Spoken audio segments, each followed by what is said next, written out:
সবাইকে শারদীয় দুর্গোৎসবের শুভেচ্ছা জানাচ্ছি। দুর্গাপূজা শুধু একটি ধর্মীয় উৎসব নয়, বরং এটা আমাদের সম্প্রীতির প্রতীক, ঐক্যের প্রতীক।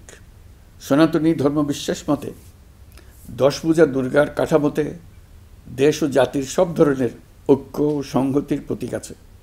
লক্ষ্মীর ধন সম্পদ, সরস্বতীর জ্ঞান, কার্তিকের বীরত্ব আর গণেশের সাফল্য এবং 10 ভুজা দুর্গার অসীম শক্তি সম্মিলিতভাবে সমস্ত অশুভ শক্তিকে পরাজিত করে। এর মধ্যেই ঐক্যবদ্ধ জাতির চিত্র আছে। জ্ঞান নিয়ে, সম্পদ নিয়ে, শক্তি নিয়ে, সবাই যার যার শক্তি নিয়ে ওই ঐক্যবদ্ধ হলে আমরা সব অশুভ শক্তিকে পরাজিত করতে পারব। কারো সাধ্য নেই আমাদের দমিয়ে রাখার।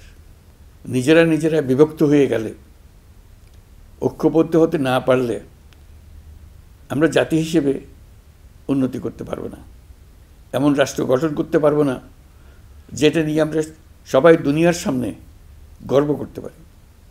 দুর্গাপুজো উপলক্ষে গত বছরের মতো এবছরেও সরকারি ছুটি 2 দিন রাখা হয়েছে।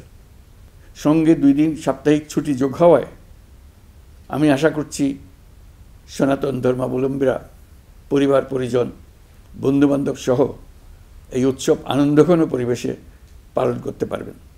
দুর্গাপূজা ঘিরে কোনো ধরনের দুর্ঘটনা যাতে না হয়, নাশকতার মাধ্যমে কেউ যাতে কোনো আতঙ্ক সৃষ্টি বা উৎসবের বিঘ্ন ঘটাতে না পারে, সেই জন্য সরকার, রাজনৈতিক দলসহ সমাজের সর্বস্তরের মানুষ বিশেষভাবে তৎপর রয়েছে।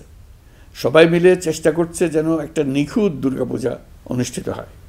প্রশাসনের সকল পর্যায়ের কর্মকর্তা, পুলিশ, সেনাবাহিনী, র্যাব, বিজিবি, আনসার, সকল আইনশৃঙ্খলা বাহিনীর প্রত্যেক সদস্যকে আমি এ বিষয়ে প্রয়োজনীয় নির্দেশনা দিয়েছি ইতিমধ্যে।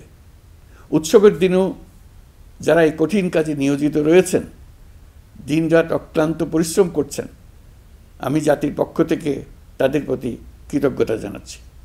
জাতিসংঘের অধিবেশনে যোগ দেওয়ার কারণে আজকের এই উৎসবের দিনে আমি সশরীরে আপনাদের সামনে আসতে পারিনি, তবে আমার শুভেচ্ছা ও অভিনন্দন আপনাদের সাথে রয়েছে। জুলাই গণ অভ্যুত্থানের মধ্য দিয়ে আমরা বৈষম্য ও দুর্নীতিমুক্ত একটি সমৃদ্ধ দেশ গড়ার যে অগ্রযাত্রা শুরু করেছি, তার সফল বাস্তবায়ন করতে হলে ধর্ম, বর্ণ, ভেদাভেদ ভুলে সকলকে একযোগে কাজ করতে হবে।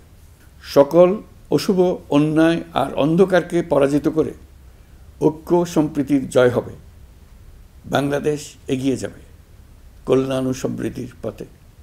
সৃষ্টিকর্তার কাছে এই প্রার্থনা করি। সবাইকে আবারও শারদীয় দুর্গোৎসবের শুভেচ্ছা জানাচ্ছি। মহান সৃষ্টিকর্তা আমাদের সহায় হন।